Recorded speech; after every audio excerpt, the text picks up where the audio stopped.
Hello and welcome to video number 3, and we're going to talk about the 5 important factors. Now, this is a quick overview of the 5 factors, and then of course the next few videos I'll dive in to every single one of these factors.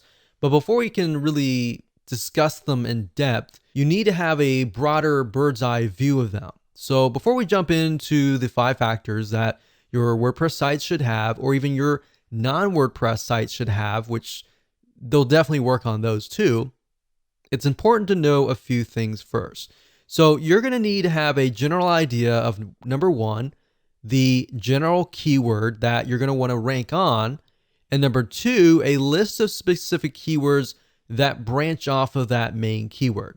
Now don't worry if you don't have that now. I'm going to give you a step-by-step technique that will help you figure that out. Now, another big mistake that many folks make is implementing these without a clear plan of attack. And that's why I'm breaking things down in such a manner. There's a reason for everything. In fact, we've seen this with many websites.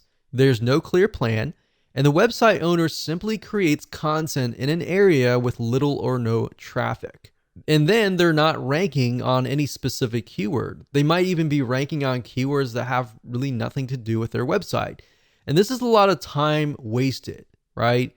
So that's why I'm not jumping straight head first. I'm breaking things down so that it becomes clear, and that way you will succeed.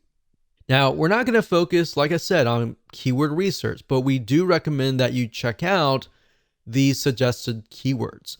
Now, what do I mean by that? Well, Google has what we call suggested keywords. Amazon.com also has a list of suggested keywords. Now, this is what happens, and this is super easy. You can literally find the main keyword and a list of specific keywords within a few seconds. So here's what I want you to do. You can do this by going to google.com, for example, and typing in a general keyword. So you'll notice that when you do, Google will suggest keywords. Now, in order for the keywords to appear in the suggested box, that means that there's a ton of people that are searching for those keywords. So in other words, there's a high volume of people searching. So when I typed in the keyword survival kit, out dropped a drop down saying, well, these are other Google suggested keywords like survival kit lists, ideas, Amazon, food, and backpack.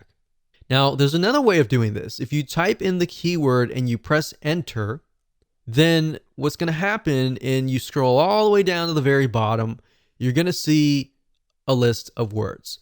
So if you scroll all the way down the bottom after you made that search, you're going to find additional keywords right here where I've put a red box here. So we can see additional keywords are things like military survival kits, survival kit list, best survival kit food, items, wilderness survival kit. So we can see not only are there different keywords, but there are also different types of survival kits for different scenarios and different settings. So that gives us an idea of, okay, we can write an article on survival, military survival kits, or wilderness survival kits. So these could be totally different articles. So now that you have a basic understanding of basic keyword research, let's move on to the 5 important factors. And they are, number 1, the URL structure, or the domain name and the category name, the file name, even the page name is important. And this is what shows up in the address bar at the very top. Whenever you go to any website, you see the domain name, the page name, and all that in the search bar at the top. That is the URL structure. Now, the URL structure is very important because it tells Google and other search engines, are you a brand? Are you a specific keyword? What is your website about? Now, that's just one element. There's a lot of other elements as well. Number 2, we have the body text structure, which contains basically everything on your post or your page in terms of content. So this contains both written text that you use in your posts and pages, And there's more than just slapping a bunch of content for everyone to see. So there's a lot that goes into this. So I'm going to show you, I'm going to break things down so you have a better idea of what you should include in your body text structure. Number 3, we got image optimization. What this means is making your images more search engine friendly. So just like body text, when it comes to images, Google and other search engines are not going to know right off the bat what they are. So you need to do your best to help them figure out what the images are all about. Now, there are ways that Google will figure out eventually what your images are all about.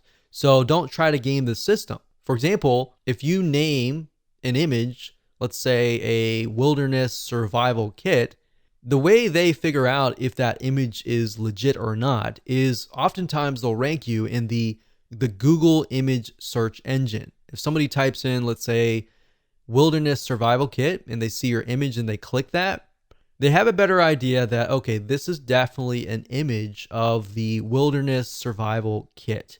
And that will actually help you in the long run. So don't try to game the system and name an image something that it's not. Name it what it is so that it's an attracting image. And when somebody's looking for that image, they're going to find it, they're going to click it, and that's going to help you in the long run. In fact, beyond that, there's a few more steps you'll need to take. And plus, in addition to that, with the image search engine that I talked about just now, you can actually get a lot of traffic from that search engine. And of course, we got factor number 4, which is title optimization, basically how to make your titles search engine friendly, because the reality and the truth of the matter is that your titles do show up in the search engine, so you definitely need to do this right. Otherwise, you're going to attract the wrong person. Meta optimization is the same thing. You've got the description and other metadata that will show up underneath the title in the search engines. So you want to make sure that you attract the right person. Now that we've talked about the 5 important factors, let's dive into every single one of these 5.